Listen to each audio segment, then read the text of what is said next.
भाद्र मास के कृष्ण पक्ष की तृतीया तिथि को कजरी तीज का व्रत रखा जाता है। यह व्रत सुहागन महिलाएं अपने पति की लंबी आयु और संतान प्राप्ति के लिए रखती हैं। इस साल कजरी तीज 25 अगस्त 2021 को है। इस दिन माता पार्वती जी की पूरे विधान से पूजा की जाती है। कजरी तीज को बूढ़ी तीज भी कहा जाता है। भारत के कई राज्य जैसे राजस्थान, मध्य प्रदेश, बिहार में बड़ी आस्था के साथ यह पर्व मनाया जाता है। इस दिन महिलाएं 16 श्रृंगार करती हैं। तो कजरी तीज का हमारे हिंदू धर्म में बहुत अधिक महत्व है। कजरी तीज के दिन नीमड़ी माता की पूजा की जाती है। इन्हें माता पार्वती का रूप ही माना जाता है। इस दिन महिलाएं सवेरे उठकर स्नान करके साफ कपड़े पहने व्रत का संकल्प लें। निमड़ी माता को भोग लगाने के लिए मालपुए बनाए जाते हैं। पूजन के लिए मिट्टी या गाय के गोबर का तालाब बनाएं। उसमें नीम की टहनी डालें। निमड़ी माता की स्थापना करें। माता के ऊपर चुन्नी रखकर पूजा करें। निमड़ी माता को मेहंदी, हल्दी, सिंदूर, चूड़ियाँ, लाल चुनरी, सत्तू और मालपुए चढ़ाएं। कजरी तीज पर 16 श्रृंगार करके निर्जला व्रत रखें। रात को चंद्रमा के दर्शन करके पति के हाथों से व्रत खोलें और इसके बाद कजरी तीज का व्रत पूर्ण माना जाता है। कजरी तीज के दिन कथा जरूर सुननी चाहिए। कजरी माता की कथा इस दिन जरूर सुनें। अगर आप किसी कारणवश व्रत भी नहीं रखते तब भी कजरी तीज की कथा जरूर सुने। तो इसकी कथा इस प्रकार है।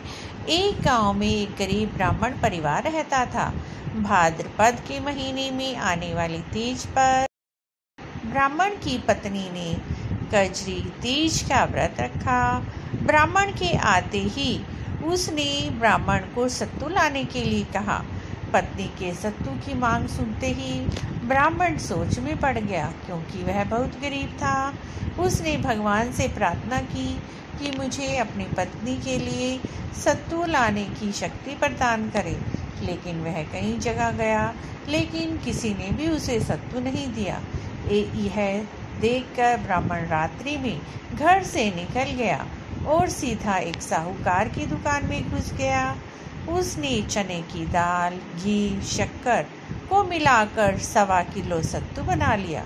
जैसे ही सत्तू बनाकर ब्राह्मण दुकान से निकल रहा था, तभी खटखट की आवाज़ सुनकर साहूकार के नौकर वहां आ गए और चोर चोर कहकर उसे पकड़ लिया। नौकरों ने उस ब्राह्मण को पकड़कर साहूकार के पास ले गए।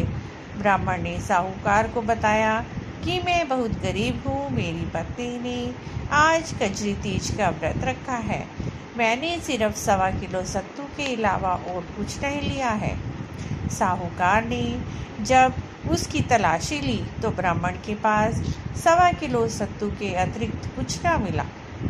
उधर ब्राह्मण को घर जाने में देर हो रही थी। चांद निकलने वाला था।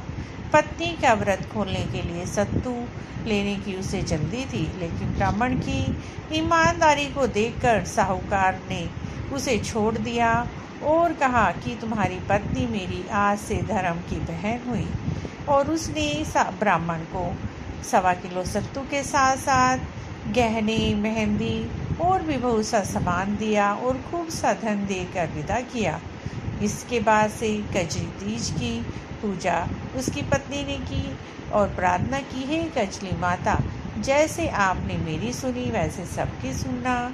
इस प्रकार इस कहानी को कहते सुनते हुंकारा भरते सभी की तीज माता सभी मनोकामनाएं पूर्ण करती हैं। अगर मित्रों आपको भी कजरी तीज की व्रत कथा और पूजा विधि अच्छी लगी है तो प्लीज़ चैनल को ज़रूर सब्सक्राइब करें, लाइक एंड कमेंट भी करें। जय माता की दोस्तों।